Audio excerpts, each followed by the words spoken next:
Boa noite. A nossa segunda aula, a gente vai falar basicamente de estruturas de programação utilizando a linguagem Java. Eu, o professor Lilo Yo de Curi de Lacerda, que tenho acompanhado com vocês desde Lógica e Programação, juntamente com o professor José Márcio Benite Ramos. Por favor, professor. Boa noite, pessoal.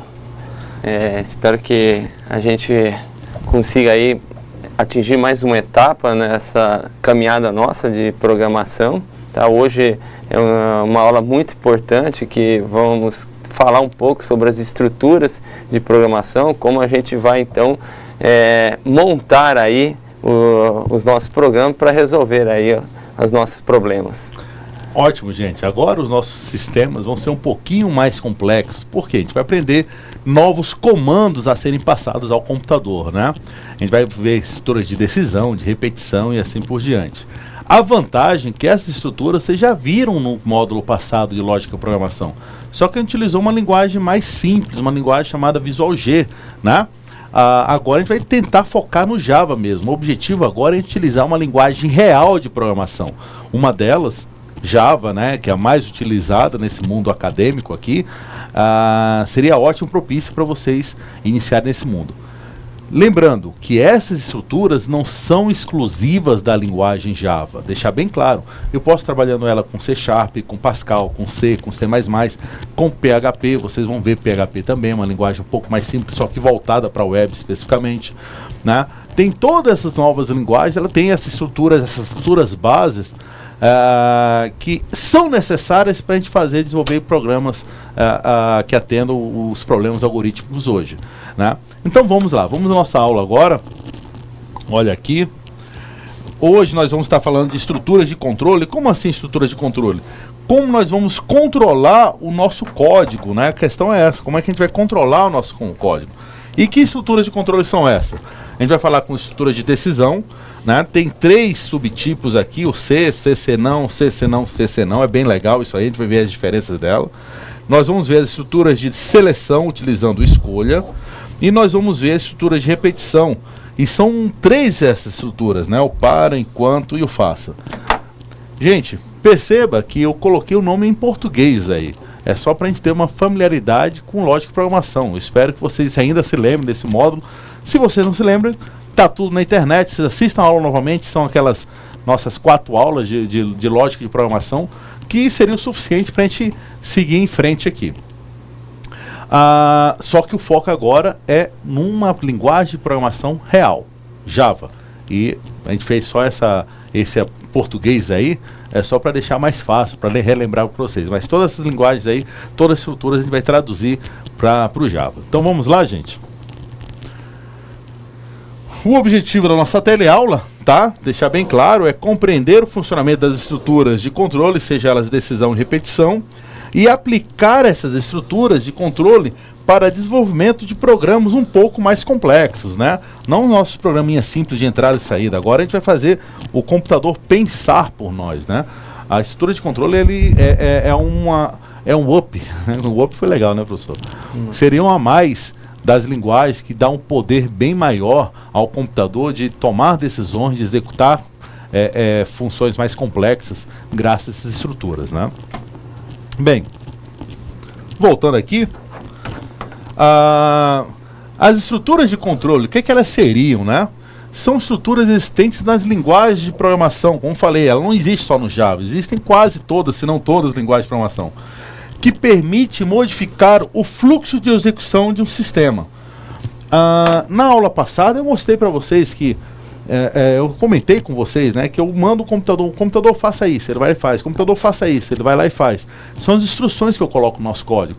Computador, escreva isso na tela, computador, leia isso, computador, escreva isso, computador, calcule isso, né? Perceba que as instruções ele segue piamente, né? E essa execução ele segue o fluxo, né? Eu tenho o início. Inclusive no semestre passado a gente falava em início e fim, né? O nosso programa tinha início e fim, porque ele começava um fluxo do início, passo a passo, um algoritmo nada mais é do que executar funções, procedimentos passo a passo até chegar a um objetivo. Essa é a definição de um algoritmo, né? Então a gente vai passo a passo até chegar lá no nosso fim, no nosso ponto. Só que essa estrutura sequencial fica muito simplista. Tem algumas coisas que eu preciso executar ou não, que o computador ele pode, teria que ter um poder a mais, no caso, para ele poder saber o que vai fazer dentro com aquela instrução. E é aí que a gente vai dar esse poder através dessa estrutura de controle, tá? Voltando aqui ao nosso slide, o fluxo normal é o fluxo sequencial, né? No nosso programa eu tenho o início aqui, olha aí, o início. Aí começa a instrução 1, executa, logo depois o computador executa a instrução 2, logo depois o computador executa a instrução 3, assim por diante, todas as instruções até chegar ao fim. É o que a gente tem feito até então. Só que a gente tem um mecanismo de mudar essa estrutura. E o primeiro mecanismo que nós vamos visualizar é essa aqui, ó, estrutura de decisão. Quer dizer, a partir de agora o computador vai ser capaz, né, através dessa estrutura de linguagem, desse mecanismo, de saber o que é que ele vai executar, o que ele não vai executar. Ele vai conseguir tomar essa decisão. Como ele vai fazer isso? Aqui, né? Vamos explicar como é que funciona a estrutura de decisão. A estrutura de decisão, gente, relembrando, é um mecanismo usado pelas linguagens de programação que permite que o computador tome decisões. Nossa, agora o computador vai ser um pouco mais poderoso, o computador vai ser um pouco mais inteligente, né? Ele vai conseguir tomar uma decisão por conta própria. Essa decisão a ser tomada pelo computador deve ser expressa por meio de uma expressão lógica. Bem, o computador precisa tomar uma decisão. Essa decisão, como é que ele vai saber se vai por esse caminho ou vou por esse caminho? Você faz uma pergunta para ele. Baseado na resposta, nesse cálculo dessa expressão lógica é aquela expressão que só retorna verdadeiro ou falso. Ele pode ir por esse caminho ou por esse caminho. Um exemplo bem simples, eu vou fazer um sistema, um famoso sistema de calcular média, né, professor? Ele tem dois comandos a ser executado.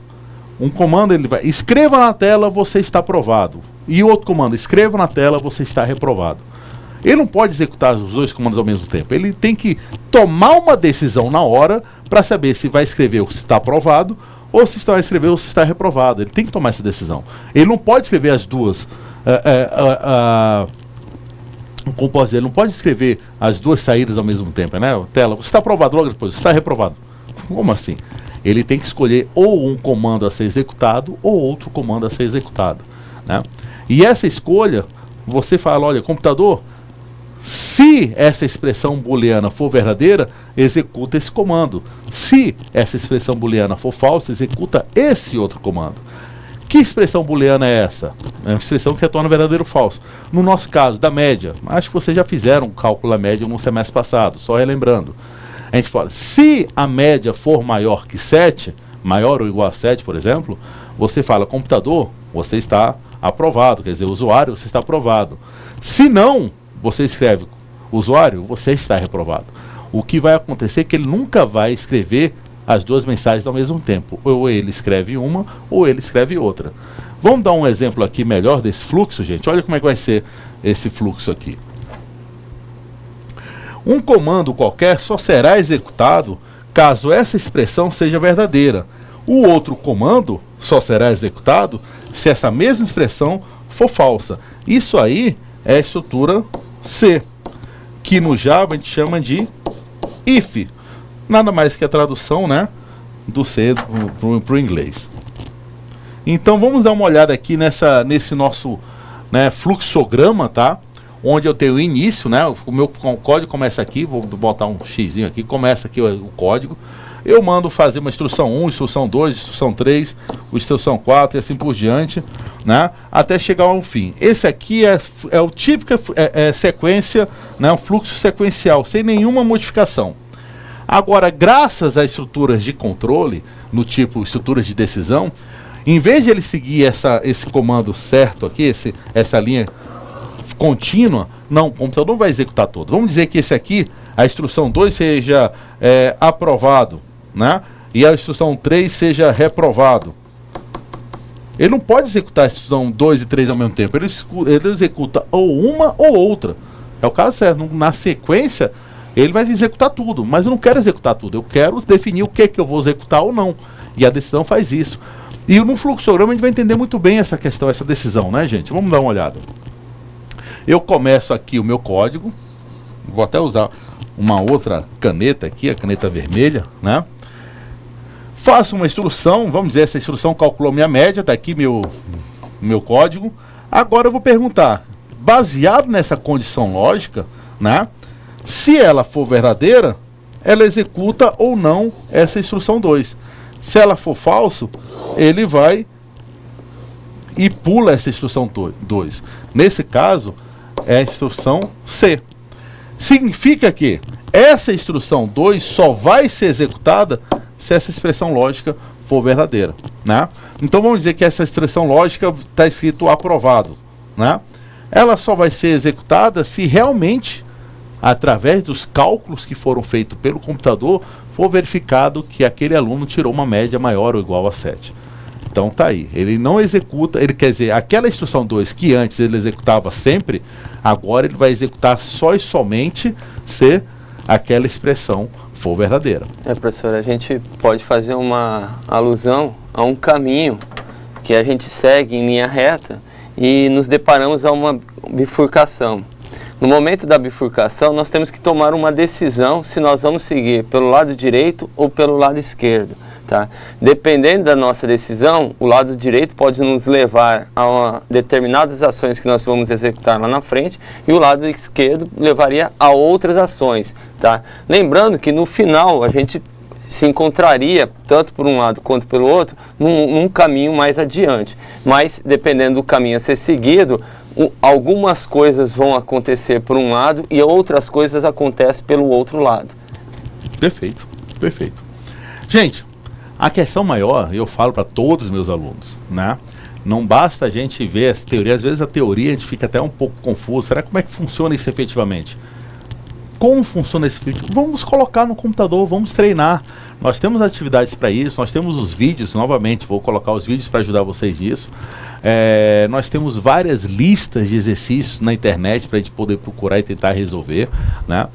Programação aprende-se treinando, praticando, né? Ler é importante, lógico que é importante, estudar é importante, lógico que é importante.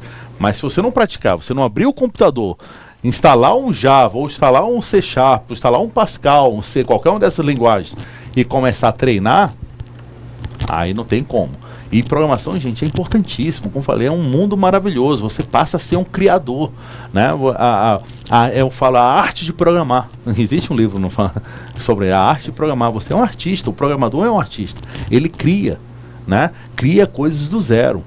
E a única coisa que você precisa para criar esses programas, como falei, é a cabeça, né? O que está aqui na sua cabeça, todo o seu know-how, expertise. Só que a gente precisa efetivamente dar um treino, né? A gente facilitar nossa mente, né? Para poder executar. Eu costumo associar a andar de bicicleta, né? Não adianta a gente ler alguns livros de como andar de bicicleta, conhecer todas as peças da bicicleta, se a gente não subir e não levar os tombos, né?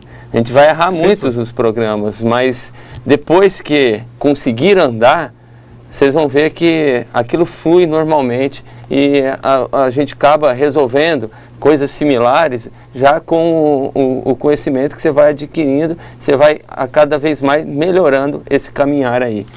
A notícia boa, tem a notícia boa, né, professor? Tem a notícia boa. A notícia boa é que é muito fácil programar. É fácil e gostoso, é tão gostoso quanto andar de bicicleta, né?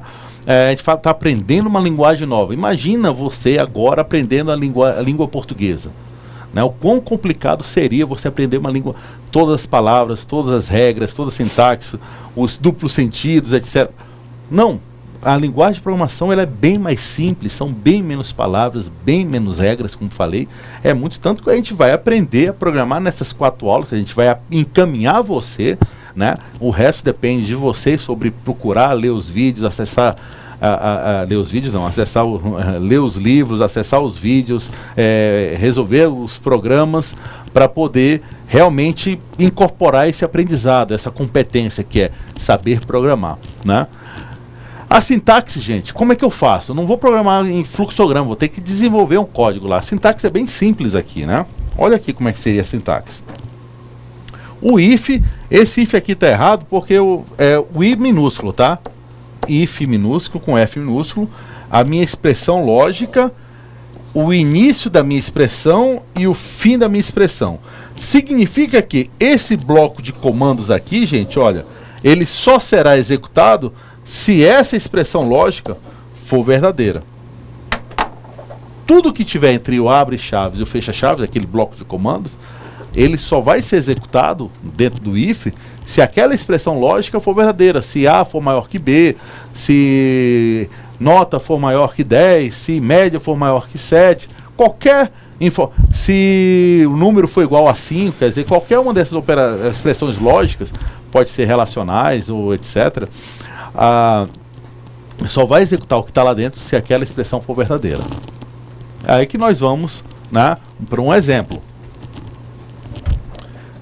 Dado o salário de uma pessoa, o imposto de renda pode ser cobrado caso ele ganhe mais do que R$ 1.500 mensais. Se isso acontecer, a porcentagem do imposto é de 15% sobre o salário bruto. Caso contrário, o imposto a ser pago é zero. Então a questão é o seguinte, a gente vai desenvolver um sistema que vai calcular qual o salário líquido daquela pessoa, mas o salário líquido segue a seguinte regra. Se ele ganha até 1.500, o governo não cobra nada de você. Vai cobrar do produto que você paga, do tomate, do arroz, feijão, mas o teu salário vai sair. Não se preocupa. O banco, você paga os juros, né? Mas o teu salário vai ficar isento de imposto. Não que você não pague imposto. Nada a ver com a aula, né? Mas a gente não paga imposto, mas tudo que a gente compra, tudo que a gente vive tem um imposto agregado. Nesse caso específico, se o nosso querido funcionário ganhar menos de R$ 1.500, ele não paga imposto. Aí, nossa, eu estou livre de imposto? Não, você não está livre de imposto. Você está pagando imposto em tudo que é resto. Só no seu salário que não, ainda.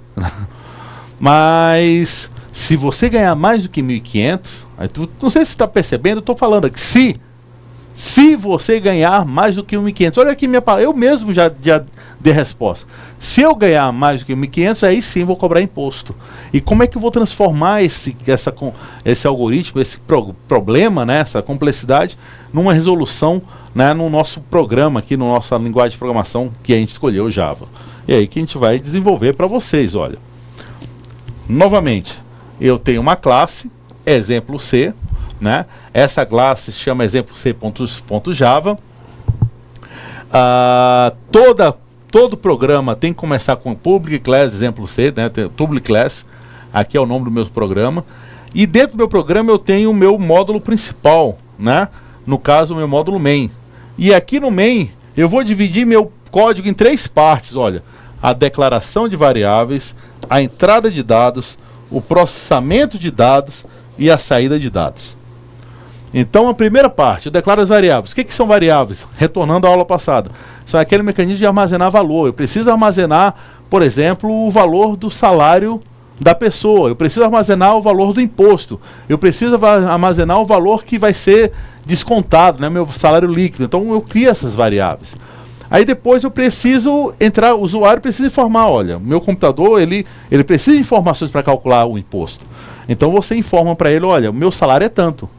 Aí o computador vai fazer o processamento de dados, que é a minha terceira parte ali, faz o processamento de dados.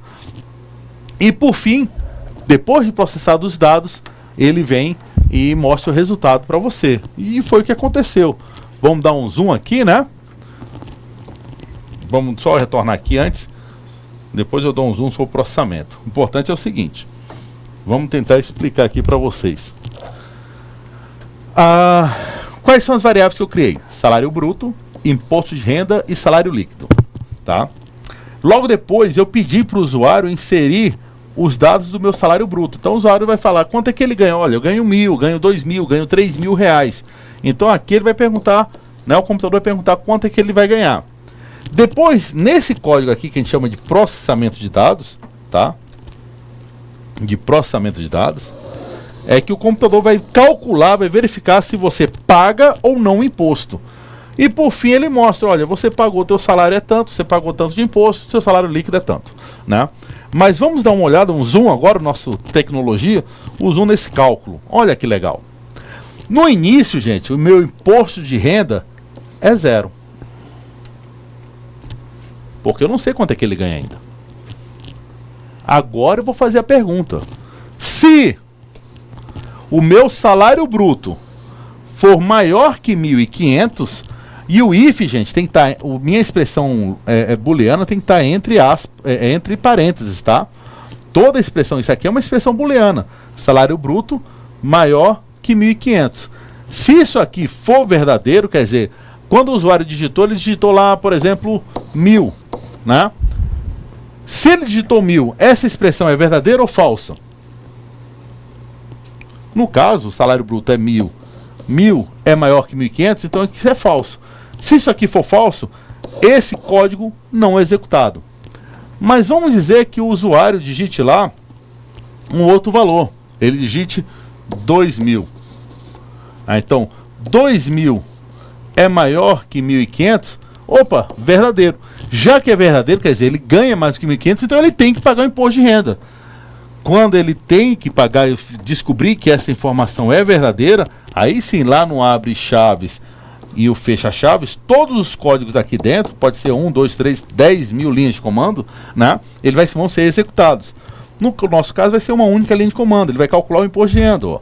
O imposto de renda vai receber o meu salário bruto vezes 0,15. 0,15 seria a mesma coisa de 15 por 100, né? E sabendo o imposto de renda, o meu salário líquido vai receber o meu salário bruto menos o imposto de renda que eu calculei. Para ver um exemplo aqui, né? A pergunta é, o salário bruto é maior que 1.500?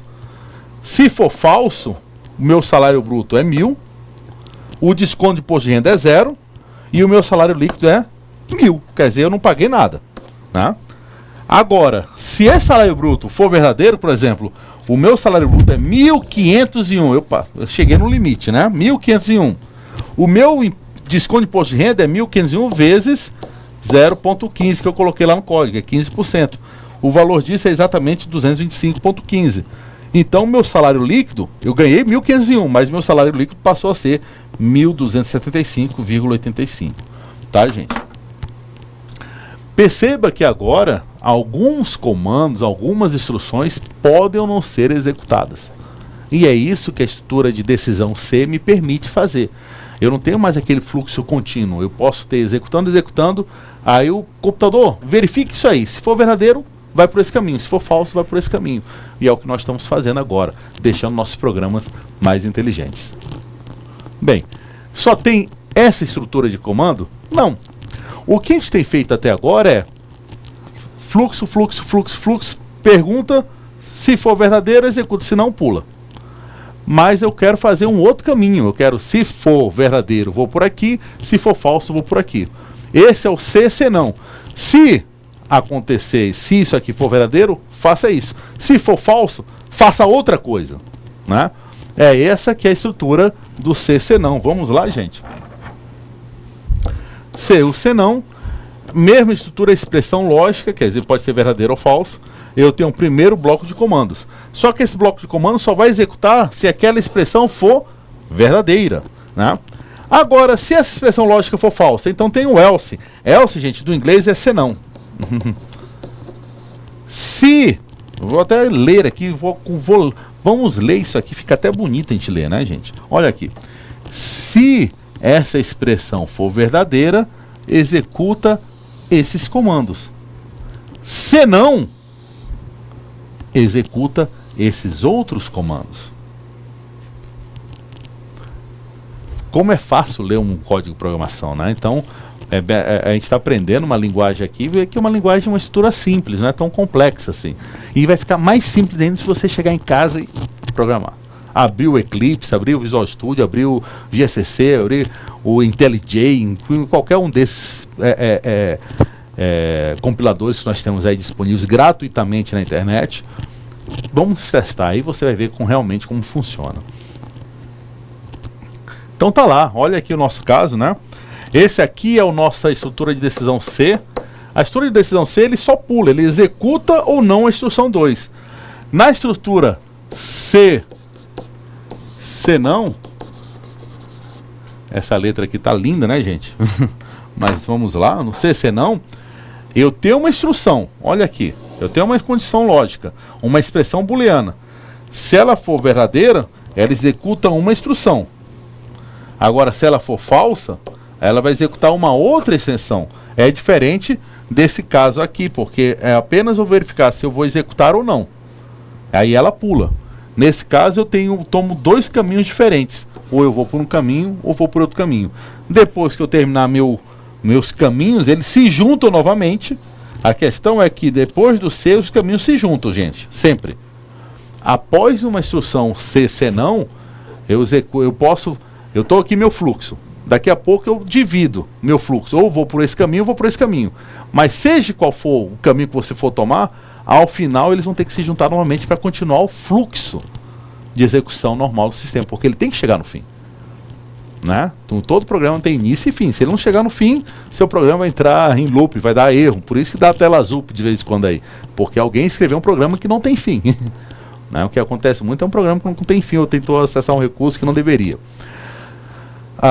Então uma dica, né? Uma coisa bem interessante, o comando C, ele se separa, mas obrigatoriamente no final ele tem que se juntar para chegar ao fim do programa.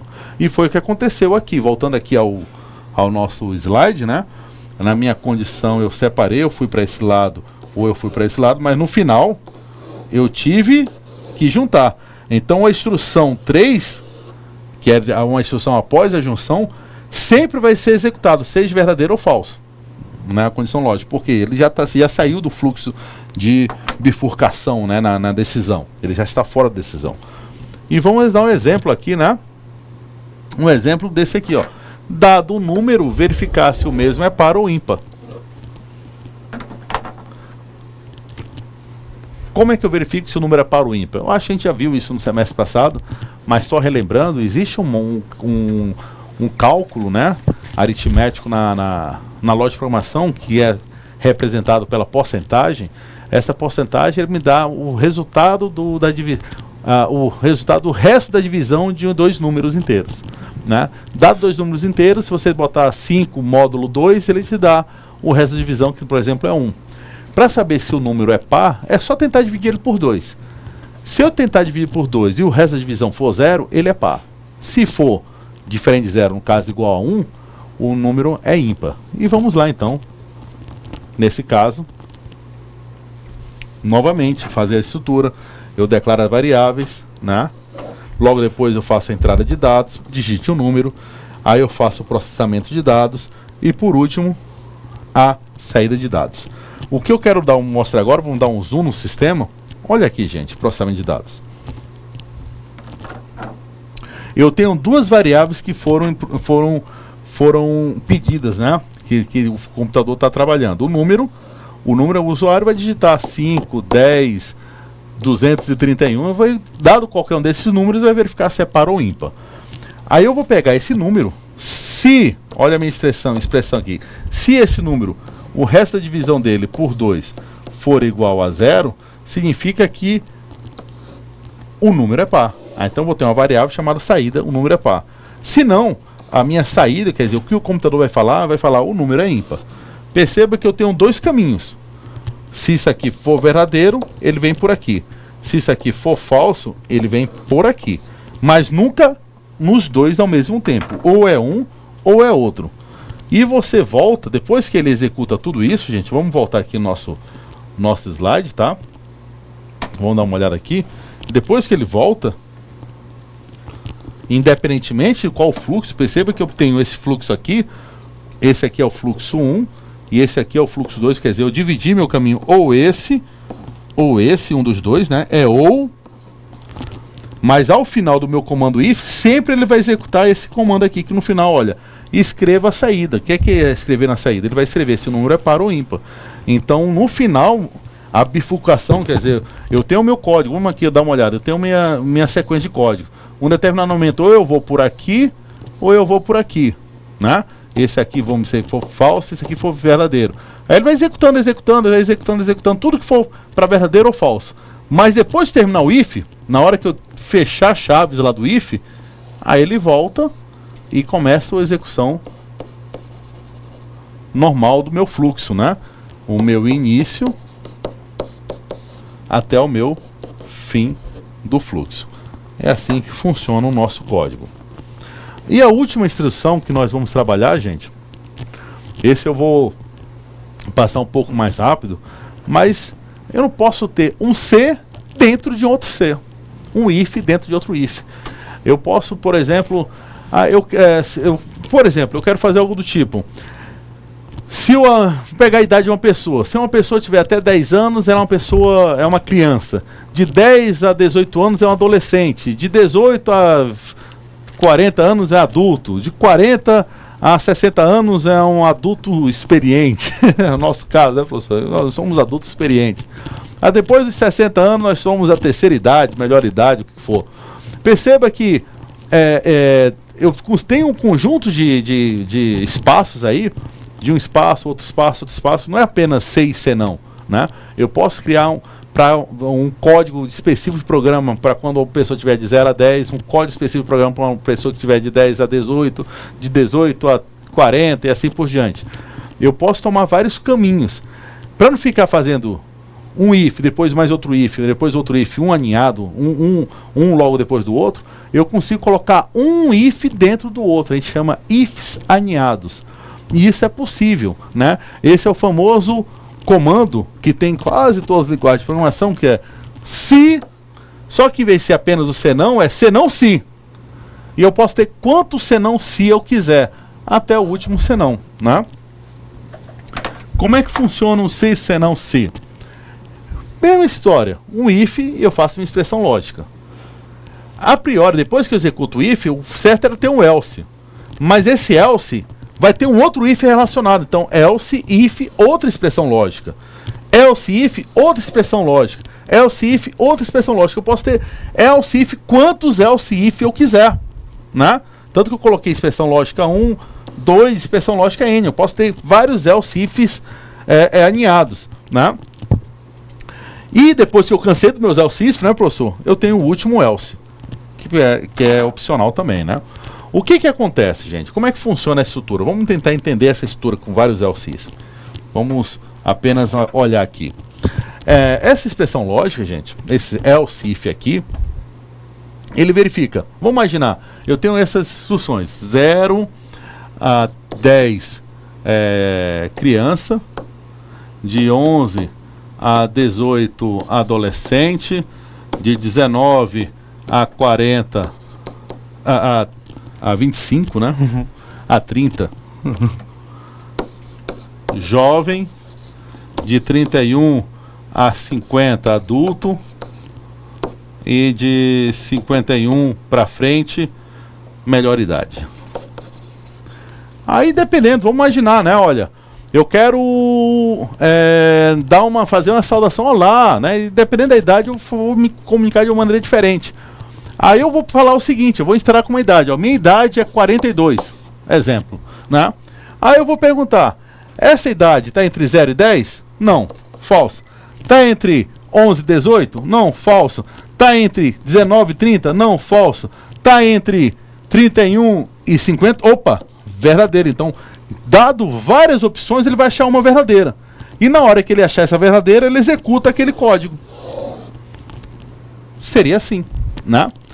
A vantagem é que, se ele achar logo na primeira, se vamos imaginar aqui, em vez de digitar 42, qual é a sua idade? Eu tenho 8 aninhos, professor. Eu tenho 8 anos. Então essa expressão lógica já é verdadeira. E ele vai e executa essa expressão lógica. O que acontece com todo esse código depois? Não é executado.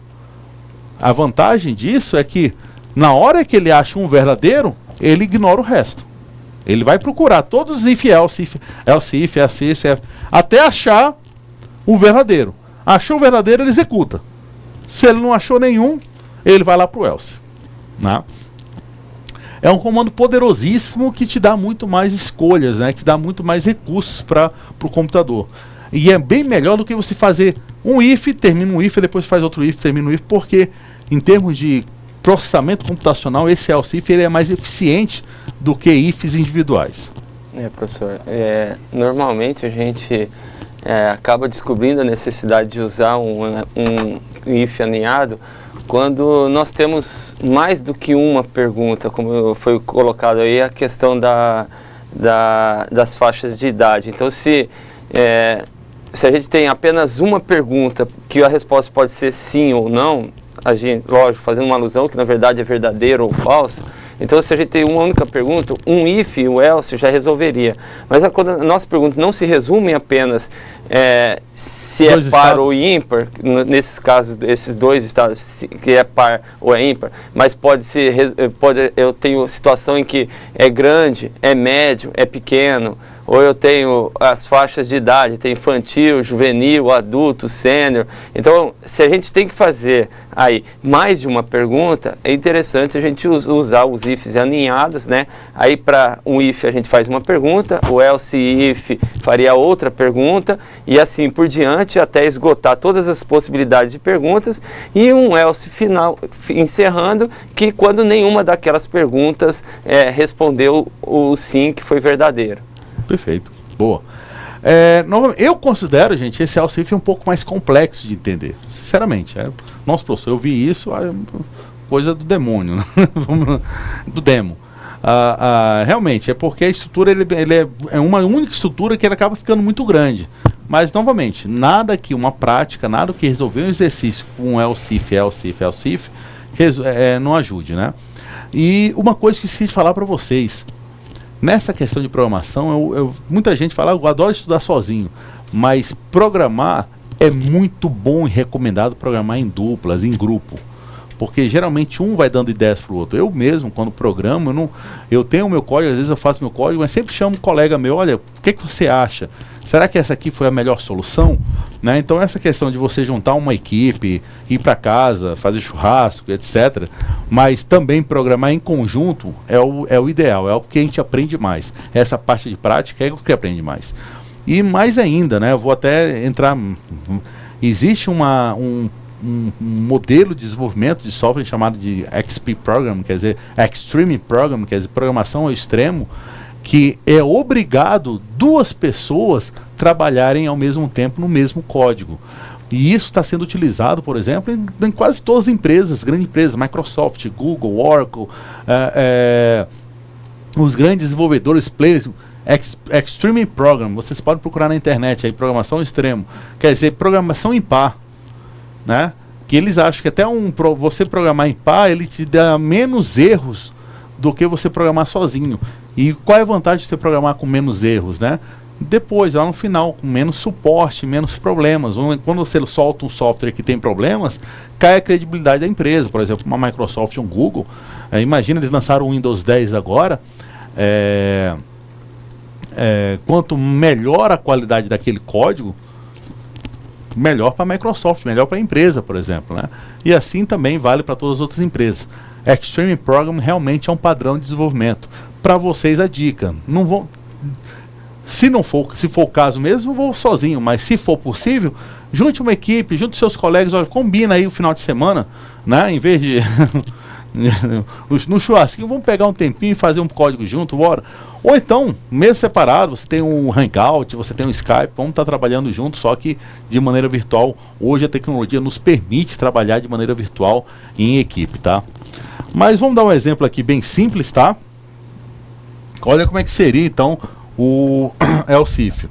Eu faço a primeira condição, olha, esse diagrama é bem legal. Eu faço a primeira condição, olha aqui minha condição.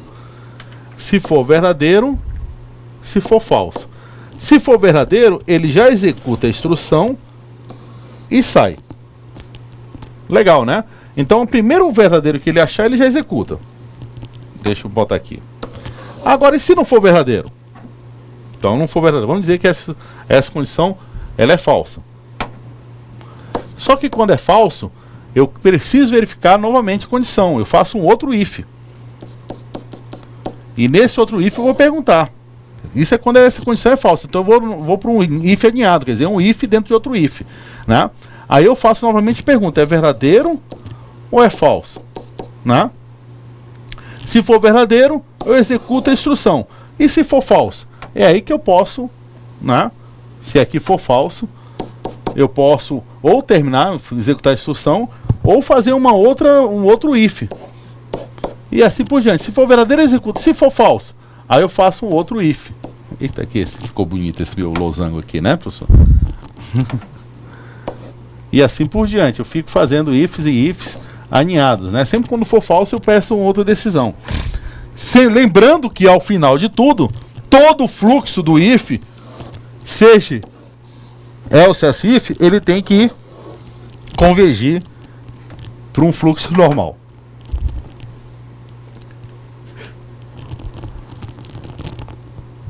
Um exemplo, tá? Vamos pensar num exemplo aqui, gente.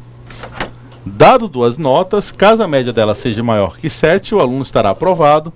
Caso seja menor que 3, ele já está reprovado automaticamente. E se ele tiver entre 3 e 7, ele vai para uma valor final. Perceba, nesse caso, foi justamente o que o professor falou, não é apenas sim ou não, está aprovado ou reprovado. Tem um terceiro estado aí. Ele pode estar aprovado, reprovado ou foi para a final. Não é apenas um if. Então eu vou ter obrigatoriamente mais de um if. Vou ter 2 ifs aí. Só que eu posso criar 2 ifs independentes ou posso criar um if dentro de um if. Que no caso é o nosso if eneado. E é o nosso caso, né? Eu crio aqui a minha declaração de variáveis, nota 1, nota 2 e a média. E uma saída, o que vai falar, se está aprovado, reprovado, prova final. Eu tenho a entrada de dados, onde vou entrar a N1 e a N2, né? No finalzinho aqui eu tenho a saída, quer dizer, a saída ele vai imprimir aprovado, reprovado ou prova final, essa saída que vai imprimir. E o processamento de dados a gente vai dar um zoom, olha aqui o zoom do processamento de dados, olha aqui que legal. Eu calculo a média, perfeita, a minha média foi efetivada. Agora, se a média for maior ou igual a 7, o aluno está aprovado. No modelo anterior, qual seria o else? O aluno está reprovado, mas não é porque ele tirou menor que 7, ele está reprovado, não. Aí, else, se a média dele for menor que 3, aí vê que eu tenho 2 if 1 e um if dentro desse if, né? Se a média dele for menor que 3, aí sim o aluno for reprovado. Agora, se não for nem maior que 7 e nem menor que 3, aí vem para o else, o aluno vai para a prova final. Perceba que eu tenho um estado, 2 estados, 3 estados. Eu posso ter mais estados, né? Mas nesse caso específico eu tenho 3 estados para serem avaliados. Né? E por fim agora, gente, é uma estrutura de seleção, é um tipo de decisão também, só que é um modelo onde o computador vai escolher, baseado num determinado valor, ele vai escolher o que vai ser executado, ele vai selecionar, né? Escolha um determinado valor e execute. Esse é o seleção, né? O valor, o modelo de escolha, o exemplo de escolha no Java, no C# é um comando chamado switch, né? Então, escolha baseado numa variável qualquer. Aí, caso o valor da variável seja um determinado valor, caso o valor da variável seja outro valor, caso o valor da variável seja outro valor e assim por diante, ele executa comandos diferentes, gente. Então, vamos imaginar o seguinte, vamos imaginar dias da semana, né? Então, vou ter uma variável chamada dia da semana. Aí você fala, hoje é terça. Aí lá no switch eu falo, caso for segunda-feira, faça isso. Caso for terça-feira, faça isso. Caso for quarta-feira, faça isso. Caso for quinta-feira, faça isso. Caso for sexta-feira, faça isso. Se não for nenhum desses dias, faça essa outra coisa, né? E é isso que o switch faz, gente. Olha aí, né? Vamos pegar, caso semana. Se for segunda, vai trabalhar. Se for terça-feira, o que ele vai fazer? Vai trabalhar. Se for quarta-feira, vai trabalhar. Se for sexta, vai trabalhar. Se não, quer dizer, se não for nenhum dos dias que eu coloquei, a gente coloca o default, faça uma outra coisa. Então, vai descansar. O switch, gente, é muito utilizado para quando você quer escolher dentre números ordinais, né? Dado um número que a gente consegue contar inteiro, por exemplo, e você executar um comando específico, tá? Esse aí é o nosso escolha. Bem, terminou a parte de estrutura de decisão e seleção. A gente vai dar um intervalozinho agora para você fazer uma atividade. Essa atividade, gente, a primeira parte da atividade é, imagine um programa. A gente deu o caso da nota, a gente deu o caso da idade, nós temos vários casos que a gente deu aqui ao longo da aula, mas dê um outro exemplo. O que é outro exemplo? De um código que precise de uma estrutura de decisão, né? Eu já falei do par ou ímpar, já falei da nota, do aprovado ou reprovado, já falei se é jovem, adulto ou velho, mas imagine um programa que eu precise obrigatoriamente implementar uma estrutura de decisão. Escrevam, façam em duplo, como falei, junte a turma aí, pelo menos em 2. Tentem responder essa questão, pensar no algoritmo que precisa efetivamente do C. Tem a segunda parte, que é qual o algoritmo que a gente precisa do estrutura de repetição. Só que estrutura de repetição a gente vai ver depois do intervalo com mais calma, tá, gente? Até daqui a pouco e aproveitem essas atividades. Até mais. Até mais.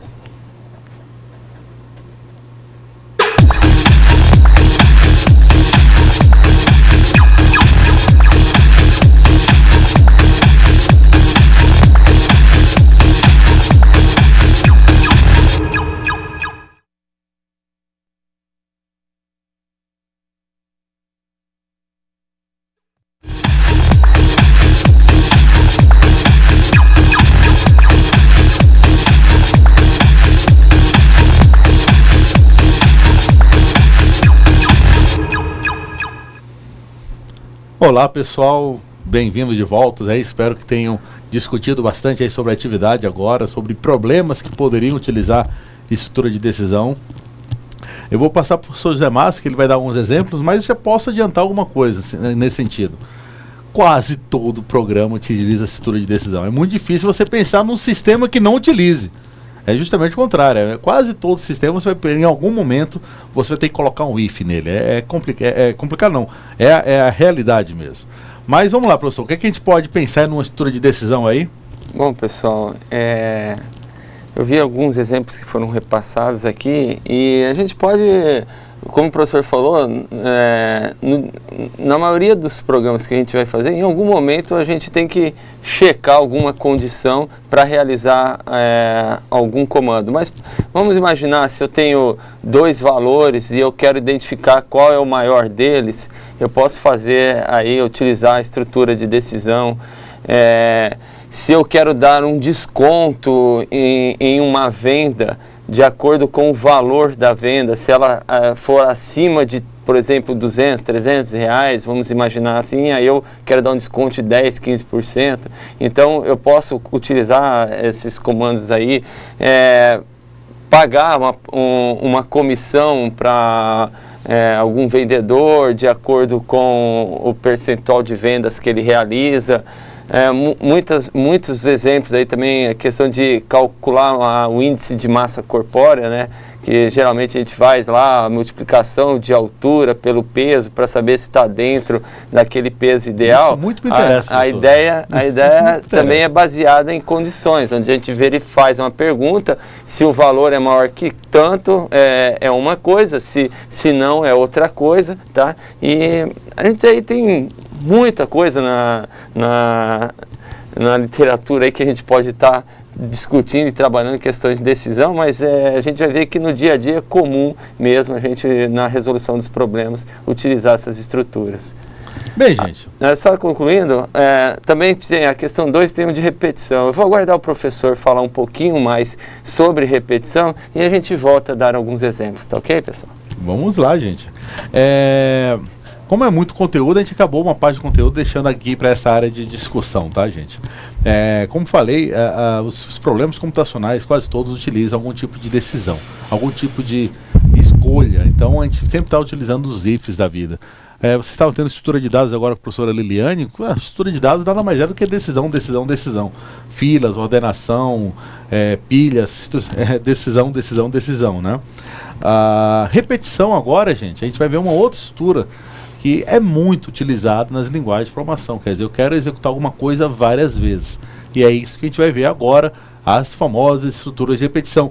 Estruturas essas que vocês já viram no semestre passado, no módulo passado de lógica de programação, só que agora a gente vai ver focado com a linguagem Java, né, com aplicações mais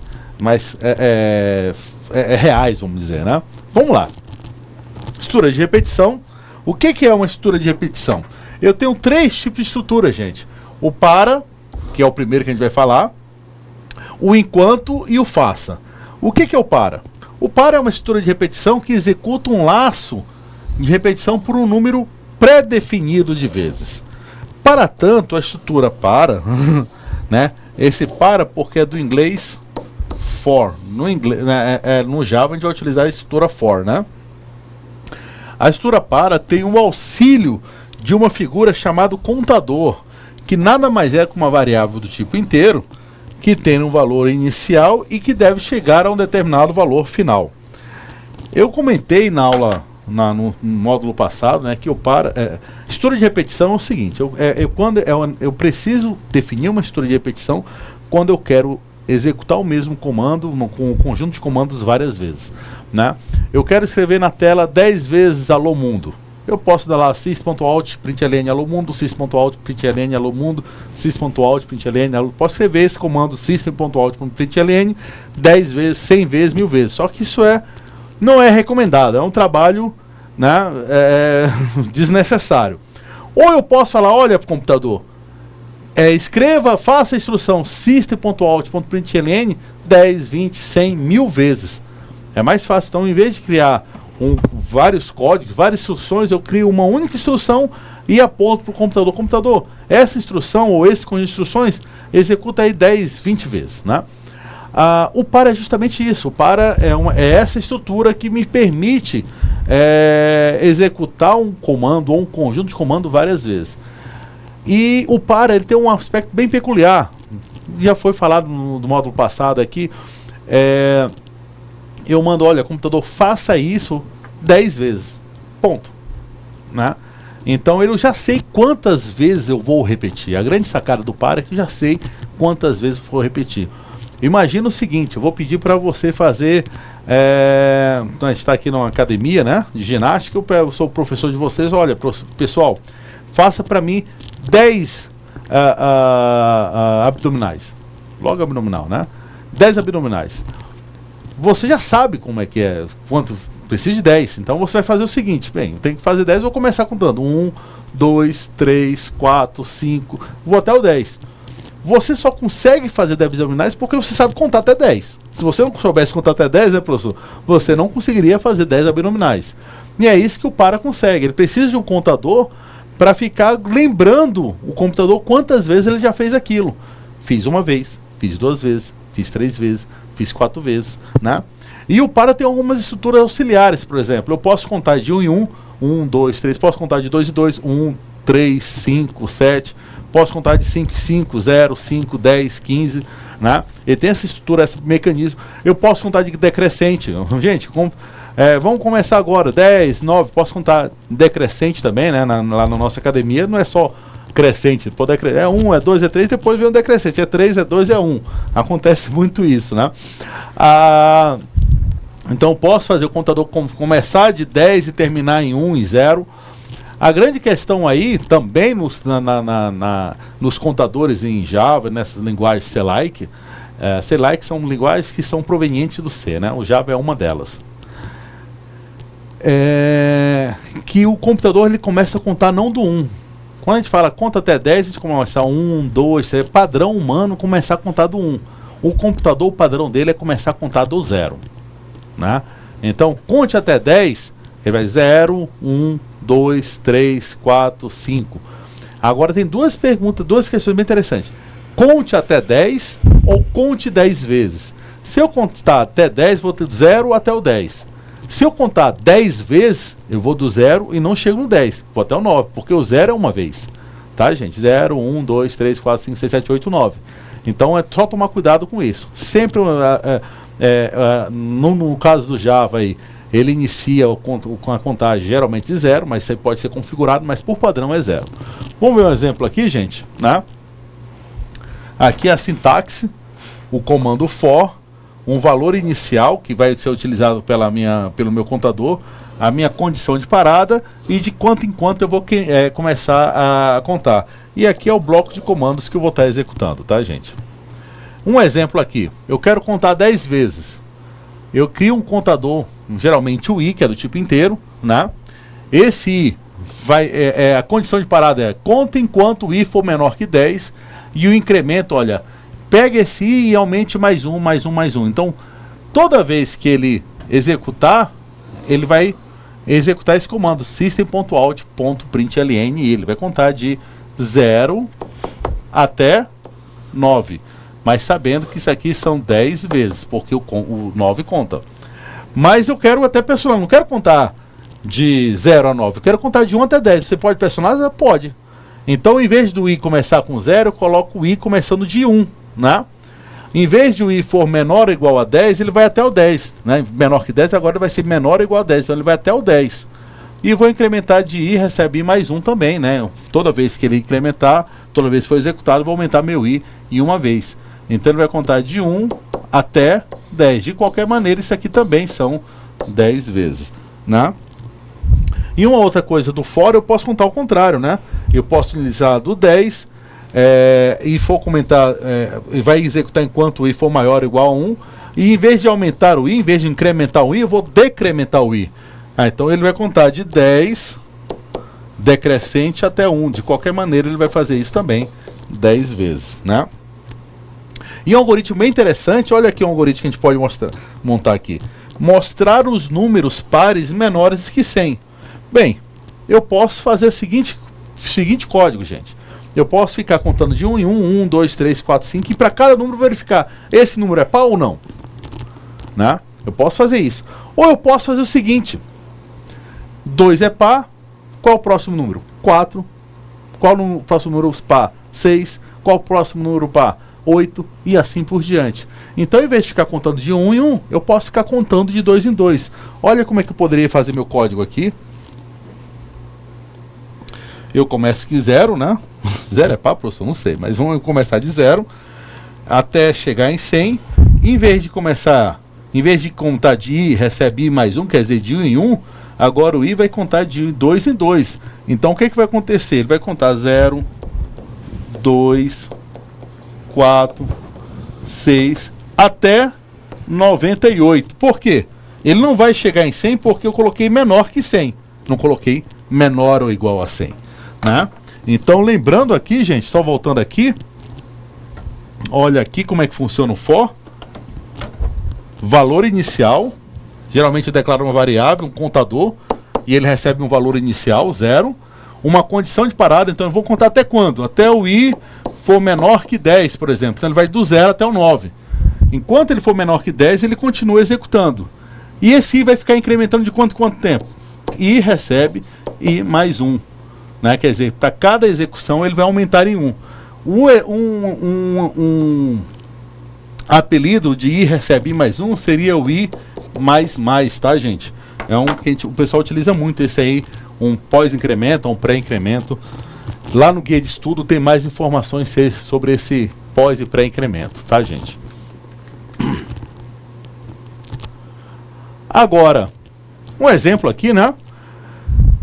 Um exemplo do comando para. Vamos dar um exemplo aqui bem rapidinho. Nosso tempo está curto. Vamos criar um algoritmo que permita somar os n primeiros números de uma sequência de inteiros. Exemplo, se eu colocar n igual a 5, eu vou calcular quanto é que é 1 mais 2 mais 3 mais 4 mais 5. Isso é um exemplo clássico de algoritmo, né? Somar, multiplicar os n primeiros elementos, né? Então vamos lá para o nosso código. Eu preciso entrar com n, vamos lá, gente. Eu vou utilizar duas variáveis, o número e a soma. Eu vou ler o número, por exemplo, o usuário vai digitar 5 aqui, né, na entrada de dados. E agora eu vou processar o dado porque eu quero saber qual é a soma desses meus 5 primeiros elementos. E no final, a saída de dados, olha, a soma dos 5 primeiros elementos é tanto. Vamos dar um zoom aqui, né, gente? Olha aqui o meu zoom, processamento de dados. No início, a minha soma é 0. Agora, para cada interação do i, o i começando de 1 e i menor ou igual ao número, quer dizer, de 1 até 5, e incrementando de 1 a 1, quer dizer, vai 1, 2, 3, 4, 5. O que é que eu vou fazer? A minha soma vai receber a soma que eu tinha antes, quer dizer, ele vai agrupar, né? Ele vai acumular, quer dizer, a soma que ele tinha antes mais o valor do i. Então a primeira soma vai receber o 1, depois vai receber o 2, depois vai receber o 3, depois vai receber o 4 e depois vai receber o 5. Ele vai somar efetivamente todos esses valores e armazenar em soma. Gente, lá nos vídeos eu mostro para vocês um passo a passo desse código. Não só um passo a passo desse código. Uma coisa interessante é fazer o teste de mesa.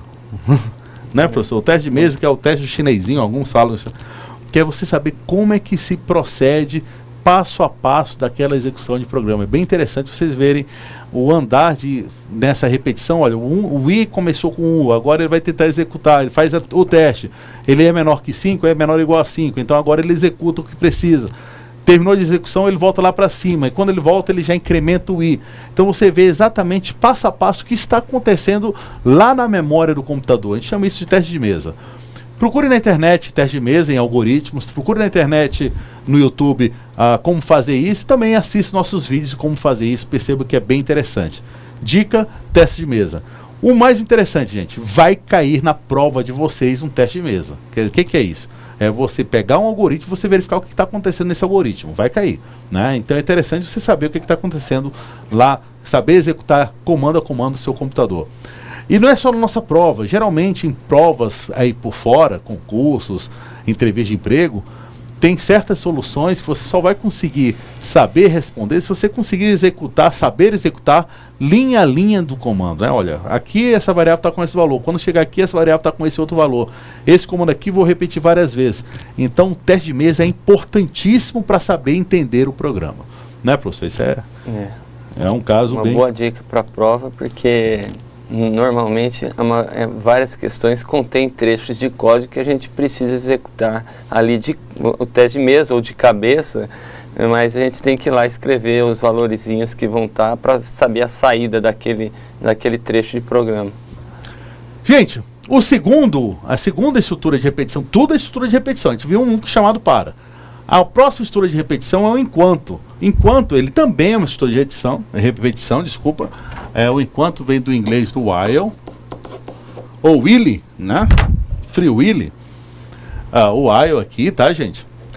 Qual a diferença? É uma estrutura de repetição, você faz a mesma coisa que o for, faz, mas com uma pequena diferença. Como assim? Eu perguntei, vamos dizer que a gente está aqui na academia de ginástica, eu falei, pessoal, façam 10 abdominais. Então vocês sabem que vão fazer exatamente 10 abdominais. Começa por aí. No enquanto eu faço o seguinte, olha pessoal, façam abdominais enquanto não estiver cansado. Essa é a diferença. No para, eu sei exatamente quantas vezes vou fazer. No enquanto, eu não sei quantas vezes. Eu tenho uma condição qualquer que eu vou executar até chegar. Quer dizer, que condição é essa? Enquanto não estiver cansado, eu executo. Então, no meu caso, fazer uma, paro. Quer dizer, vou tentar fazer uma, já não vou conseguir, vou parar de qualquer maneira, né? Vai ser um while false. Já. No caso específico, tá, gente? O while é justamente isso. Olha, faça isso, repita isso, mas eu não sei de antemão quantas vezes você vai repetir, mas fica fazendo. Um exemplo muito clássico de utilizar while é leitura de arquivos, né? Vai lendo esse arquivo enquanto não finaliza, ou vai lendo esse arquivo enquanto não acha, vai lendo esse arquivo até conseguir executar isso, né? Então, esse vai fazendo até você conseguir o resultado que você espera. Só que esse vai fazendo você não sabe quantas vezes. Vai lendo esse arquivo. Qual o tamanho desse arquivo? Não sei. Vai lendo esse arquivo até achar a palavra João lá dentro. Onde é que está o João lá dentro? Não sei. Então vai lendo. Na hora que você vai lendo linha a linha até chegar a achar o João, né? Então esse while é bem interessante. Nesses algoritmos que eu falei para vocês, é muito complicado utilizar o for. Até pode ser utilizado o for, deixar bem claro que pode, mas com algumas estruturas adicionais, né? Só que o while foi feito especificamente para isso. Olha, faça enquanto tiver isso, faça. Enquanto você não estiver cansado, faça, né? Vai executando, né? E o while é justamente isso. Olha como é que é a instrução do while, né? Pessoal, só deixar claro, isso aqui está em vermelhinho aqui está em azulzinho, porque eu utilizei isso, o Eclipse. O Eclipse ele é que nem um Word, ele não entende certas coisas, ele não estava entendendo o while dentro do contexto do código que eu estava fazendo, tá? Vamos lá. O while, a minha expressão lógica, então ele vai executar enquanto a expressão lógica for verdadeira. Ele vai executar o quê? Todo esse bloco de comando que está entre o abre chaves e o fecha chaves, tá, gente? Então o while é isso, ele vai executar enquanto aquela expressão for verdadeira. Na hora que for falso, né? Então vamos lá dar uma olhada aqui. O while, vamos dizer, Lilo está ok, então enquanto o Lilo está ok, quer dizer, enquanto isso for verdadeiro, vai executando. Na hora que o Lilo estiver cansado, quer dizer, isso aqui for falso, ele para de executar. É o exemplo que a gente colocou. Um código aqui, que eu fiz aqui um exemplo, ó. Faça um loop enquanto um valor A for menor que o valor B, né? Então, olha, enquanto o valor A for menor que o valor B, ele escreva isso. E lá no meio eu vou incrementar A e decrementar B. A questão é quantas vezes ele vai repetir isso? Não sei. Depende do valor de A e depende do valor de B. É um caso bem específico aí, né? Então, enquanto essa expressão booleana for verdadeira, ela executa. Na hora que ela for falsa, ele para, tá, gente? Lembrando que o while, ele tem um início e o while tem um fim. Esse é um típico comando do while, tá, gente? E um outro comando muito parecido com o while. É o terceiro comando de repetição, gente. Então, o primeiro foi o para, o segundo foi, que é o for, o segundo foi o enquanto, que é o while, e o terceiro é faça. Olha aqui o nosso faça, né? A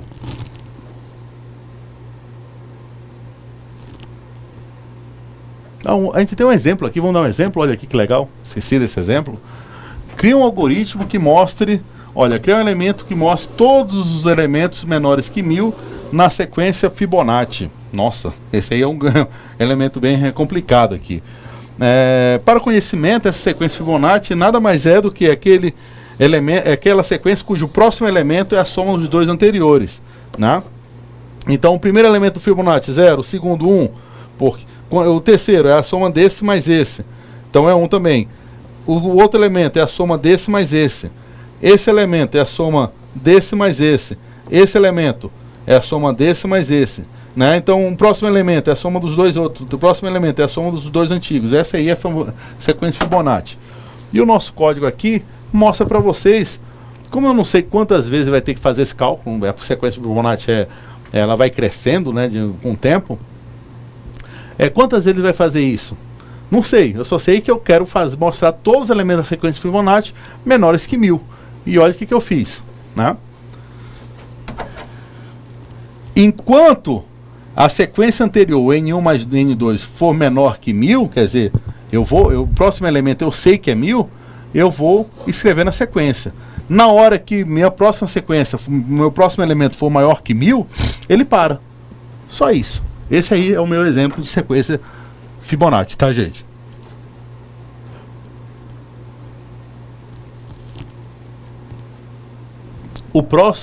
A próxima estrutura é o faça. Muito parecido com o enquanto, como falei. O faça é o mesmo esquema, olha. Faça abdominais enquanto você não estiver cansado, é o mesmo esquema. Que o while, que o enquanto. Né? Tanto o while quanto o faça, eu não sei quantas vezes vou ter que executar. Eu só sei que eu vou ter que executar enquanto uma expressão booleana for verdadeira. Mas, professor, se são iguais, qual a diferença efetiva? Por que não utilizar o while? Por que utilizar o do? A diferença é o seguinte, não sei se vocês perceberam que o while, a expressão lógica está lá em cima. While e expressão lógica. Essa é a diferença. E no do, a expressão lógica está lá embaixo. Do executa e minha expressão lógica está lá no final do comando. Bom, a gente vai mostrar para vocês como é que funciona. O while, a expressão lógica está lá no final. O do, a expressão lógica está lá no início. Vamos dar uma olhada aqui? Olha aqui. Tô voltando. Tô voltando só para mostrar, né? Aqui, gente. Onde é que está a expressão lógica do while, gente? Aqui em cima. Então, no início da repetição está a minha expressão lógica. Olha lá no faça, gente, como é que tá. Olha o faça. Faça é do, né? A mesma coisa que faça. Faça. Aonde é que está a minha expressão lógica? Está no final, gente, olha. A minha expressão lógica está aqui no final, ó. Então a diferença está aí. Essa é a diferença. O while, a expressão lógica está no início. E o do, a expressão lógica está no final. O que que significa? Significa que pode acontecer que no while eu não execute nenhuma vez, já que ele vai testar antes. Olha, leia esse arquivo até achar a palavra João. E se o arquivo estiver vazio? Ele não vai ler nenhuma vez. Eu vou tentar ler, opa, o arquivo está vazio, então eu paro de ler, né? Agora o do é o seguinte, eu executo obrigatoriamente para depois testar. Então no do, a priori, não faça, como é que chama? Algoritmos em cima de arquivos com do, tá? Justamente por causa disso. Porque o do eu vou tentar ler, não vou conseguir e já vai gerar erro. Então, porque o do ele vai tentar ler de qualquer maneira. Mas como é que eu vou ler um arquivo vazio? Então o do é para algoritmos que eu não sei quantas vezes vai acontecer, mas que eu sei que pelo menos uma vez vai executar. Essa é a questão. O while, eu não posso garantir que vai executar pelo menos uma vez. O do, eu tenho que garantir, eu como analista, eu tenho que garantir como programador, que aquele código vai executar uma única vez, né? E não vai dar erro.